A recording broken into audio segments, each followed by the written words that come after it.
Hola, muy buenas con todos y saludos muy cordiales para toda la hinchada crema.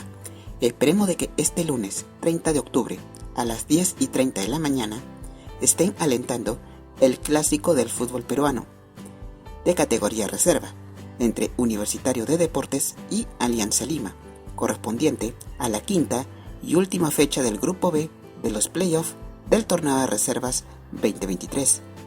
El escenario será en el campo número 1 de Campomar, ubicado en Lurín. Esperemos de que hagan un excelente partido y logren un resultado jugando en calidad de local.